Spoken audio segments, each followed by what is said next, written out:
성경 말씀 함께 보겠습니다. 성경 말씀은 신약성경 마태복음 제16장 13절에서 20절 말씀입니다.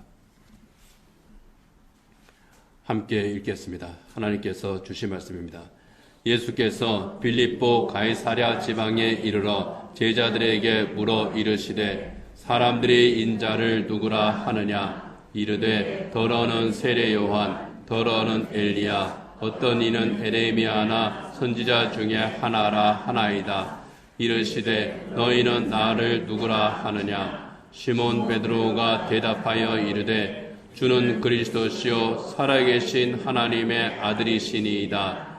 예수께서 대답하여 이르시되 바요나 시몬아 내가 복이 있도다. 이를 내게 알게 한 이는 혈육이 아니요 하늘에 계신 내 아버지시니라. 또 내가 내게 이르노니 너는 베드로라. 내가 이 반석 위에 내 교회를 세우리니 음부의 권세가 이기지 못하리라. 내가 천국 열쇠를 내게 주리니 내가 땅에서 무엇이든지 매면 하늘에서도 매일 것이요 내가 땅에서 무엇이든지 풀면 하늘에서도 풀리리라 하시고 이에 제자들에게 경고하사 자기가 그리스도인 것을 아무에게도 이르지 말라 하시니라. 아멘. 네, 오늘 베드로의 신앙 고백 위에 예수님은 그리스도이십니다. 이 제목으로 설교를 하는데요. 좀 특별하게 설교를 합니다. 박은석 강도사님과 제가 설교를 나누어서 합니다. 그래서 같은 본문, 같은 제목으로 설교를 하는데요. 먼저 박은석 강도사님이 하고 이어서 제가 하도록 하겠습니다.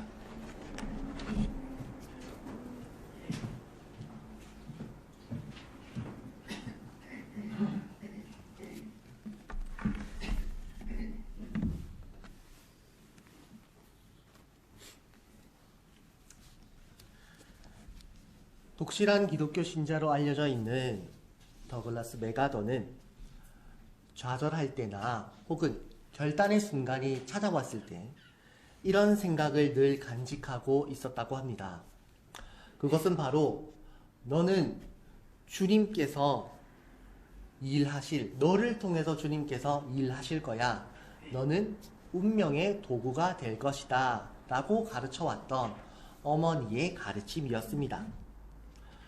그는 흔들릴 때 혹은 또 결단의 순간이 왔을 때 늘 이러한 생각, 나는 운명의 도구가 될 거다. 하나님께서 나를 통해 일하실 거다. 이런 생각을 가지고 늘 결정했다고 합니다. 그를 평가함에 있어서 공도 있을 것이고 과도 있겠지만 적어도 그 사람은 자신이 스스로 자신은 운명의 도구라고 생각을 하며 그런 생각을 가지고 일평생 살았다고 합니다. 자기 백성을 구원하시기 위해 이 땅에 오신 예수님께서는 하나님의 뜻을 따라 구원의 길, 자기 백성을 그들의 죄에서 구원하기 위한 십자가의 길을 걸으셨습니다. 그 여정 속에는 많은 사람들이 예수님을 뒤따르는 결과를 가지고 왔습니다. 우리가 잘 알고 있는 것처럼 얼마 전 예수님을 찾아왔던 부자 청년이나 예수님을 찾아왔던 니고데모와 같은 사람, 또 예수님을 통해 병고침을 얻고자 했던 사람이나 예수님의 말씀에 감동해서 예수님을 뒤따랐던 그런 수많은 무리들이 예수님과 함께 했음을 우리는 알고 있습니다. 그렇지만 또 그들만 있었던 건 아니죠. 예수님을 시험하기 위해, 예수님을 넘어뜨리기 위해 찾아왔던 바리새인들이나 또 여러 유대인들도 있었습니다. 그들은 예수님을 보면서 이런 말들을 하곤 했습니다. 마태복음 13장 54절에서부터 56절을 보게 되면 이런 말씀이 있습니다. 고향으로 돌아가사 그들의 회당에서 가르치시니 그들이 놀라 이르되 이 사람의 이 지혜와 이 능력이 어디서 났느냐? 이는 목수의 아들이 아니냐? 그 어머니는 마리아, 그 형제들은 야고보, 요셉, 시몬, 유다라 하지 않느냐, 이런 말씀이 있습니다. 이들이 이와 같은 말을 했던 이유는 예수님의 말씀을 반박하기 위해서였습니다. 예수님께서는 천국 복음을 선포하시면서 자신을 통해 하나님께로 나아갈 수 있음을 말씀하셨습니다. 또한 자신이 하나님의 아들이심을 말씀을 통해서 또 여러 이적과 표적을 통해서 나타내셨죠. 그런데 그런 모습들을 보고 그들이 말하기를 우리는 저 예수라는 사람의 출생도 알고 그의 어머니도 알고 형제들도 알고 있는데 그가 어떻게 하나님의 아들이라 할 수 있겠느냐? 또 그는 목수의 아들인데 도대체 누구한테서 이런 지혜를 배워서 누구한테서 이런 말씀을 배워서 우리에게 말씀을 가르쳐 준단 말이냐? 예수님을 반박하고 또 예수님을 넘어뜨리기 위해 그런 말들을 해왔던 것입니다. 사람들은 예수님을 따르면서 예수님의 말씀을 듣고 예수님께서 행하시는 기적을 목격하고 감동하기도 했지만 동시에 예수님을 배척하고 예수님을 넘어뜨리기 위해 찾아왔던 사람들도 있었던 것입니다. 오늘 우리가 읽은 본문에서 이 문제가 다시금 거론됩니다.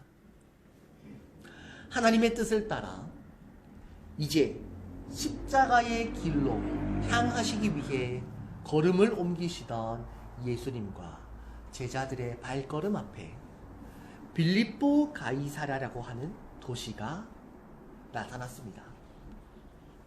이 도시는 로마 황제를 위해 세워졌던 도시로 황제 숭배가 만연한 지역이었습니다. 그뿐만 아니라 많은 우상들이 있던 도시이기도 했습니다. 그런 우상들을 보시면서 예수님께서 제자들에게 물어보셨습니다. 사람들이 인자를 누구라 하느냐? 라고 말이죠. 그 질문에 대해 제자들은 이렇게 대답했습니다. 더러는 세례 요한, 더러는 엘리야, 어떤 이는 예레미야나 선지자 중에 하나라고 합니다. 예수님께서 제자들에게 인자를 누구라 하느냐 질문하신 이유는 예수님에 대한 올바른 정체성, 참된 인식에 대한 질문이었습니다. 예수님을 정말로 메시아라고 생각하느냐? 예수님을 정말로 하나님의 아들, 그리스도라고 인식하고 있느냐? 정말 너는 예수님을 나의 구주로 영접하고 있느냐에 대한 믿음의 질문이었던 것이죠. 성경은 말합니다. 사도행전 16장 31절에서 주 예수를 믿으라. 그리하면 너와 내 집이 구원을 받으리라. 예수님을 믿는다는 것, 예수님의 무엇을 믿는다는 걸까요? 예수님이 하나님의 아들이심을, 예수님이 우리를 위해 이 땅에 오신 메시아, 구원자이심을 믿고 고백한다는 겁니다. 사람들은 예수님의 이름으로, 사도들은 예수님의 이름으로 세례를 베풀고 그들의 죄를 사함받고 구원받으라 외쳤죠. 그래서 사도행전 2장 38절을 보게 되면 베드로가 이르되 너희가 회개하여 각각 예수 그리스도의 이름으로 세례를 받고 죄 사함을 받으라. 그리하면 성령의 선물을 받을 것이라 말씀했습니다. 또 그 유명한 너무나도 잘 알고 있는 요한복음 3장 16절과 17절에서는 어떻게 말씀이 기록되어 있습니까?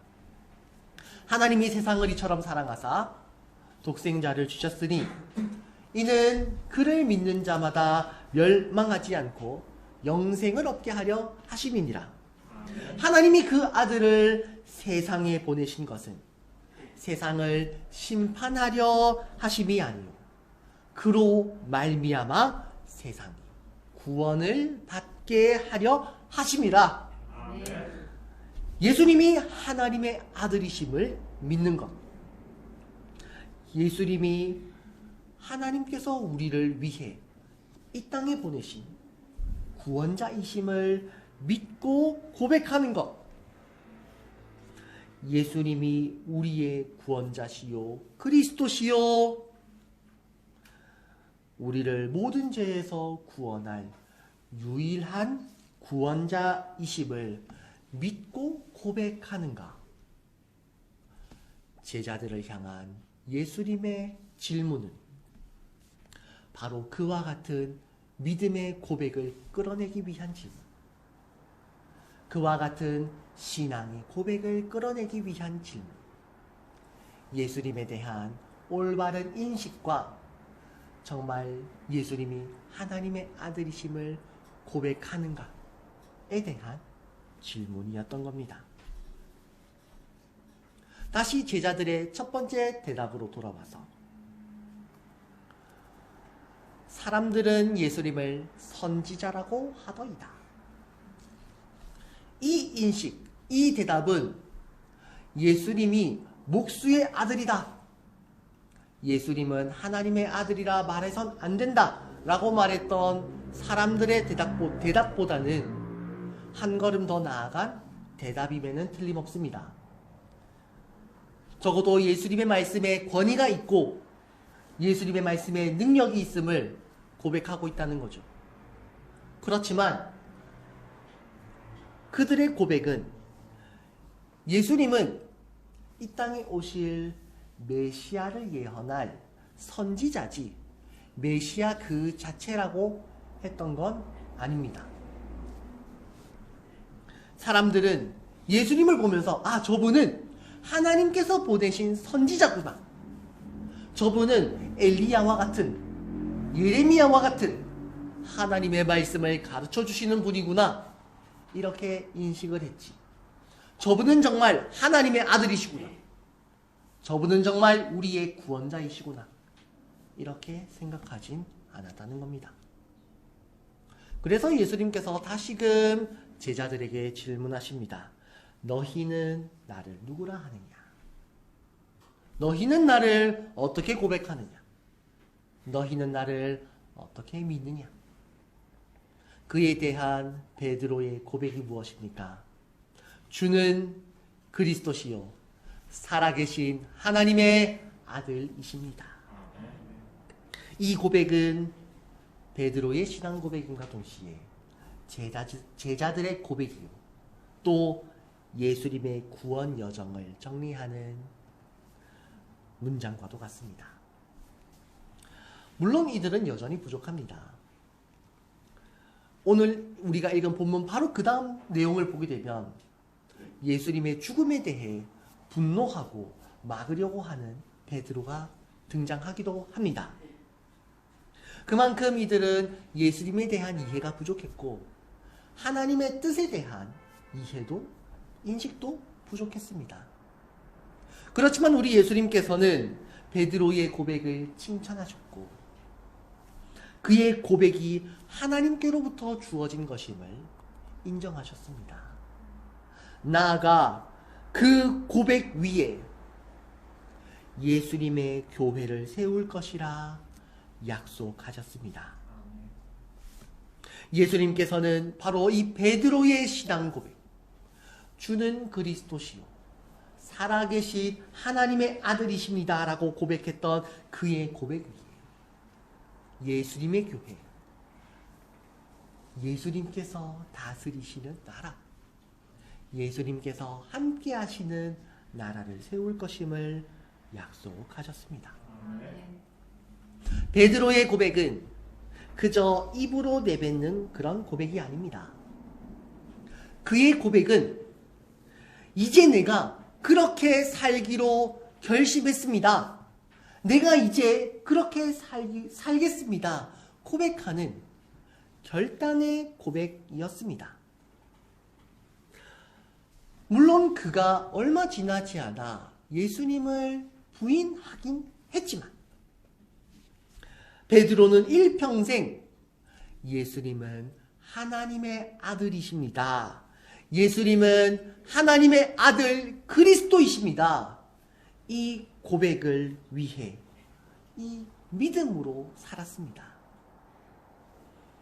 그의 신앙 고백은 곧 삶으로 증명하는 신앙 고백이었던 겁니다. 그렇기에 우리 주님께서는 그의 고백 위, 그의 믿음 위에 교회를 세울 것이라 말씀하셨던 겁니다. 십자가를 향한 예수님의 여정은 하나님의 뜻을 이루시기 위한 여정이요, 우리를 구원하는 사랑의 여정입니다. 아멘. 오래전부터 하나님께서 계획하시고 준비하셨던 이 계획을 위해 예수님께서 이 땅에 오셔서 순종하셨고, 또 성령님께서 예수님께서 이루신 모든 은혜를 지금도 우리에게 적용시켜 주시고 계시기 때문에 우리는 그 은혜와 사랑 위에 살아가고 있습니다. 이 은혜는 예수님을 향한 올바른 믿음, 고백 위에서 출발합니다. 주는 그리스도시요 살아계신 하나님의 아들입니다. 우리의 교회는 바로 이 신앙 고백 위에 세워졌고, 이 신앙 고백 속에서 하나가 되어갑니다.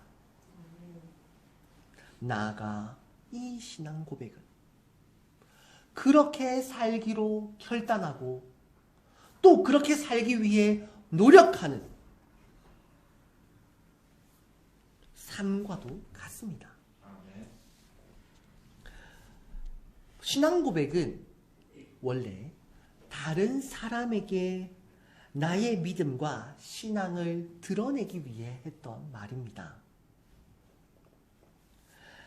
나의 믿음이 무엇이냐?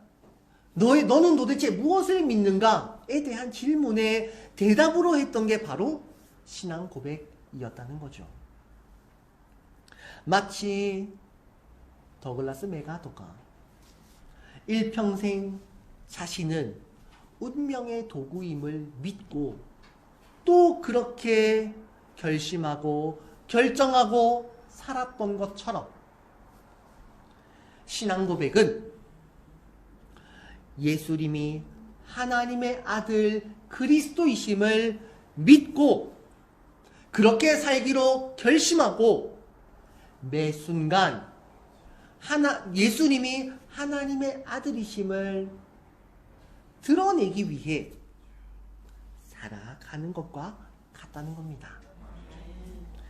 우리 주님께서는 메시아의 직분을 온전히 감당하셨습니다. 이를 완성하시기 위해 십자가에서 달려 피 흘리셨습니다. 이제 그 은혜로 그리스도인이 된 우리가 믿음으로 결단해야 합니다. 베드로의 고백과 같이 예수님은 그리스도이십니다. 고백하고 그 고백대로 살아가야 합니다.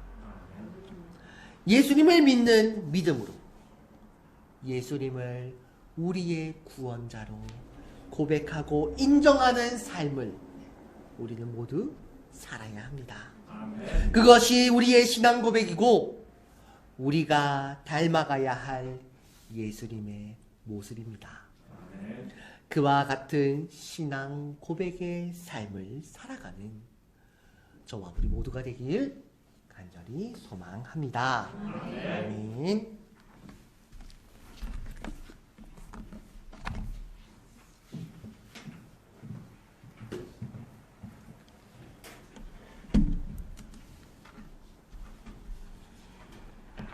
이렇게 같은 부분, 같은 제목으로 이어서 설교하는 것은 우리 교회만의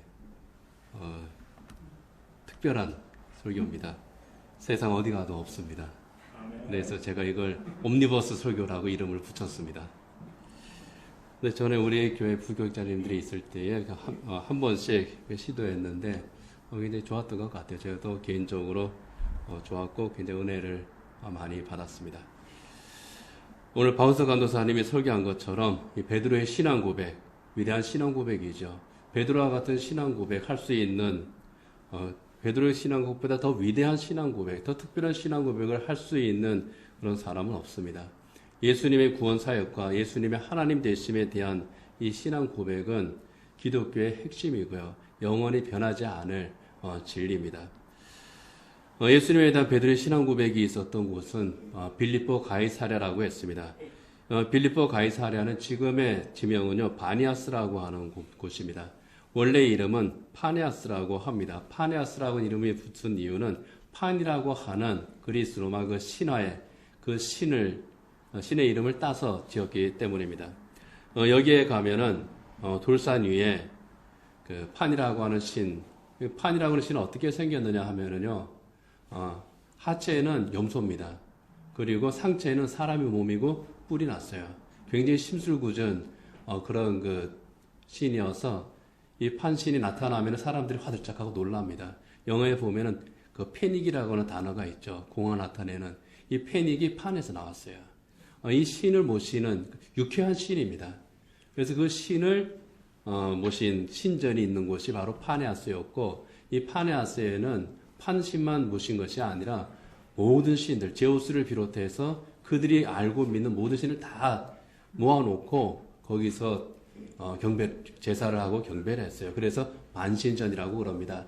여기에 이제 보면은 가이사랴 빌립보 거기에 지금은 저게 다 허물어졌어요. 동굴만 남아 있는데 저는 신들을 모셨던 신전이 바로 그곳에 있습니다.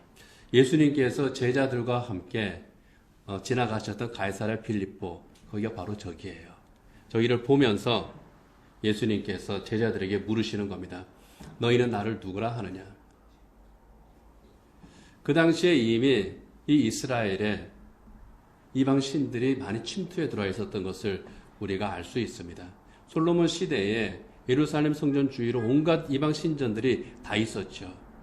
그리고 아합 때에 또 바알과 아세라를 섬기는 그 신전들이 또 이스라엘을 점령을 하고 있었습니다. 마치 그것과 같았던 거예요.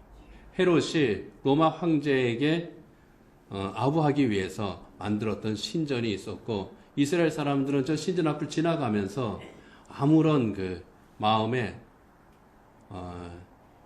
화를 낸다든지 그것도 이제 없었고, 하여간 그냥 거기 있구나, 무신경해지고 무감각해진 하나님의 백성인데, 하나님 이 외의 신이 우상의 모습으로 또 신전으로 들어와 있었는데 거기에 대해서 있나 보다 무덤덤해 있었던 것이 바로 그 시대입니다. 그리고 유대교에 이미 신비주의 사상도 들어오고 또 하나님 이외의 신앙이 또 많이 들어와 있던 시대가 예수님 당시입니다. 종교적으로 혼란스러웠던 그런 때이고, 제사장들도 하나님께 예배는 하는데 그들 마음속에는 하나님이 없어요. 신앙 고백이 없는 그런 시대였습니다. 그것을 지나가면서 사람들은 나를 누구라고 하느냐 물으신 것이고, 너희는 나를 누구라고 하느냐. 이 질문 앞에서 베드로가 주는 그리스도십니다, 하나님의 아들이십니다, 고백을 한 겁니다. 사실 베드로의 이 고백은요, 예수님을 향해서 했던 이 고백은 베드로만 한 게 아닙니다. 베드로가 처음 깨달은 것도 아니에요. 예수님을 따르던 제자들이 이미 예수님을 그리스도로 믿고 있었고 하나님의 아들로 생각을 하고 있었습니다.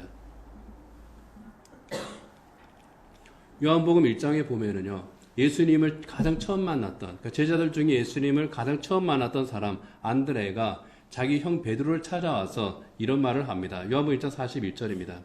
그가 먼저 자기 형제 시몬을 찾아 말하되 우리가 메시아를 만났다. 메시아가 그리스도입니다. 히브리어로 또 아람어로 메시아이고 헬라어로, 그러니까 그리스어로 그리스도예요. 기름 부음 받은 자, 택함 받은 자 같은 뜻입니다. 구주죠. 안드레는 처음부터 예수님을 그리스도로 믿고 따랐던 겁니다. 예수님의 첫 제자 중에 하나였던 나다나엘이라는 사람이 있습니다. 예수님 제자 중에 바둘로메가 이 나다나엘일 것이다 추측을 하는데요. 이 나다나엘도 예수님을 만나고서 이렇게 고백합니다. 요한복음 1장 49절입니다. 같이 한번 읽어보겠습니다.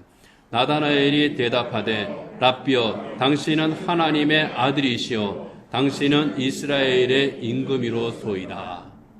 베드로의 신앙 고백하고 비슷합니다. 당신은 하나님의 아들이십니다. 당신은 이스라엘의 임금이로소이다. 이스라엘의 임금이라고 하는 말은요, 바로 메시아의 다른 말이에요. 하나님께서 이스라엘을 구원할 자로 메시아를 보내실 터인데 그 메시아가 이스라엘을 해방을 시키고 새로운 하나님의 나라를, 하나님 백성의 나라를 세울 것이다. 그리고 메시아는 그 왕이 될 것이다. 그랬거든요. 같은 뜻입니다. 그렇게 보면은 나다나엘이 했던 고백, 베드로의 고백과 거의 비슷합니다.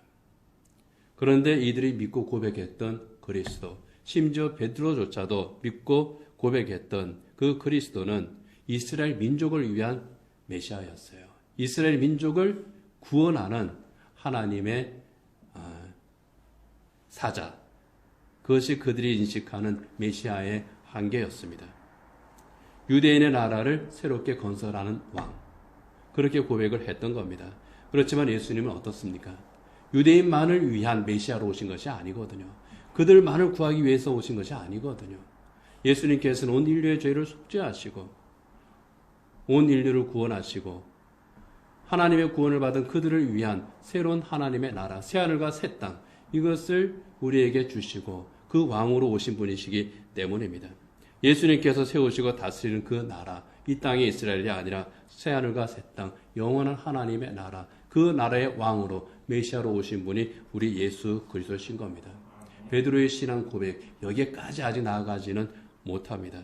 그러나 이 베드로의 신앙 고백을 들은 예수님께서 말씀하십니다. 마태복음 16장 18절이죠. 유명한 말씀입니다. 같이 한번 읽어보겠습니다. 또 내가 내게 이르노니 너는 베드로라. 내가 이 반석 위에 내 교회를 세우리니 음부의 권세가 이기지 못하리라. 아멘. 너는 베드로라. 베드로는 페트라, 페트로스, 반석이란 뜻이에요. 바위란 뜻입니다. 내가 이 반석 위에 내 교회를 세우겠다. 이 교회는 음부의 권세, 사탄의 권세가 이기지 못하리라. 예수님께서 세우시는 그 나라의 실체에 대해서 말씀을 하시는 겁니다. 예수님께서 세우시는 나라, 바로 교회를 통해서 세워지는 거죠. 이 베드로의 신앙 고백에 주님의 교회를 세우겠다. 그리고 이 교회는 영원히 변하지 않는다. 베드로의 신앙 고백도 영원히 변하지 않고 주님의 나라도 영원히 변하지 않고 교회도 영원히 변하지를 않습니다. 예수님의 십자가 보혈로 세워진 이 하나님의 나라이기 때문에 결코 변하지 않죠. 이 위대한 베드로의 신앙 고백, 베드로의 신앙 고백이 위대한 것이 아니라 예수님께서 베드로의 신앙 고백을 위대하게 만드십니다. 그리고 이 위대한 신앙 고백은 초대교회 성도들에 의해서 또 계승이 됩니다. 초대교회는 박해 시대입니다. 예수를 믿는다고 하면은 이 세상에서는 모든 것을 빼앗기고 잃어버리는 그런 시대입니다. 그러나 그들은 하나님 나라의 소망을 가지고 살아갑니다. 예수 그리스도 나의 주, 나의 왕, 나의 하나님, 이 신앙 고백을 가지고 살아갑니다. 이 신앙 고백을 가지고 살아가던 초대교회 성도들은요, 서로 만나게 되면은 아주 독특한 사인을 서로 주고받았습니다. 땅바닥에 물고기 그림을 그리죠. 저 물고기 그림이 있고요. 그 가운데에 헬라어로 익투스라고 쓰여 있습니다. 이 익투스라고 하는 것은 예수 그리스도 하나님의 아들 구주. 이 헬라어로 된 첫 글자를 모은 거예요. 이 익투스를 그림으로써 나는 나의 구주 하나님의 아들 예수 그리스도를 믿습니다. 서로 확인한 겁니다. 베드로의 신앙 고백이 초대교회 성도들의 인사로 계승이 되었던 거죠. 그리고 그 신앙 고백은 교회의 역사를 통해서 복음의 전파를 통해서 오늘 우리에게까지 전해진 겁니다. 예수님께서 이 위대한 신앙 고백을 베드로에게서 들으셨던 바로 그때, 바로 그곳 빌립보 가이사랴, 거기에는 우상의 신상들이 가득했던 만신전이 있었습니다. 오늘날에도 어쩌면 그보다 더 많은 우상들이 있는 그런 시대입니다. 수많은 우상들이 성도들을 유혹하고 있죠. 만모니즘이라고 하는 물질 만능주의. 성공하면 돼. 돈을 많이 벌면 돼. 이 세상에서 행복하면 돼. 이 세상에다가 쾌락이 제일 최고야. 이런 것들이 이 시대의 신이 되어 있습니다. 그것들이 저마다의 행복을 약속합니다. 그러면서 성도들을 유혹하는 거예요. 이 유혹의 시대에 예수님께서 그때나 지금이나 똑같이 물으시는 겁니다. 너희는 나를 누구라 하느냐? 베드로에게 물으셨던 그 질문을 오늘 우리에게 똑같이 하시는 겁니다. 그때 베드로가 예수님을 바라보면서 대답을 했죠. 주는 그리스도시요 살아계신 하나님의 아들이십니다. 가이사랴 빌립보에 있는 그 수많은 신들을 모시고 있는 그 신전들이 있는 바로 그곳. 그곳에서 베드로는 그 신들을 바라보지 않고 예수님을 바라봅니다. 이 시대에 우리를 유혹하는 수많은 신들이 있습니다. 수많은 우상들이 있습니다. 그러나 베드로가 그때 오직 예수님만을 바라봤던 것처럼 우리의 시선 또한 오직 주님만을 바라봐야 될 줄 믿습니다. 그리고 베드로가 고백했던 것처럼 나의 주, 나의 하나님, 주는 그리스도시요 살아계신 하나님의 아들이십니다. 이 신앙 고백이 바로 우리의 신앙 고백이고 이 신앙 고백을 하는 사람들이 바로 주님의 제자들이고 하나님의 자녀들임을 믿습니다. 이러한 베드로의 신앙 고백을 들으신 후에 예수님께서 아주 폭탄 선언을 하나 하시죠. 이 메시아 사역의 완성을 위해서, 구원의 완성을 위해서 나는 고난을 받고 죽임을 당해야 된다. 마태복음 16장 21절에서 이렇게 말씀합니다. 이때로부터 예수 그리스도께서 자기가 예루살렘에 올라가 장로들과 대제사장들과 서기관들에게 많은 고난을 받고 죽임을 당하고 제3일에 살아나야 할 것을 제자들에게 비로소 나타내시니, 그 전까지는 예수님께서 말씀하지 않으셨다는 거예요. 암시는 하셨지만은 직접적으로 말씀하지 않으셨습니다. 이제 나는 죽는다. 위대한 신앙 고백을 든 후에 주는 그리스도시요 살아계신 하나님의 아들이십니다. 이 위대한 신앙 고백을 들으신 후에 예수님께서는 나는 죽는다고 말씀을 하시는 겁니다. 왜 그렇습니까? 그 신앙 고백은 예수님의 십자가를 통해서, 죽음을 통해서 완성되기 때문입니다. 여러분, 이게 정말 중요한 거예요. 우리는 입으로 신앙 고백을 합니다. 그런데 그 신앙 고백을 성취하신 이는 예수님이시라는 거예요. 그래서 우리의 구원이 은혜인 겁니다. 우리 죄를 대속하기 위해서 고난을 받고 십자가에서 속죄 어린 양으로 죽으심으로 성취되는 이 귀한 사역. 이 사역을 예수님께서 말씀하시기 위해서 베드로에게 그 신앙 고백을 끌어내신 겁니다. 그 후에 십자가 죽음이 기다리고 있는 예루살렘을 향해서 걸음을 옮기시죠.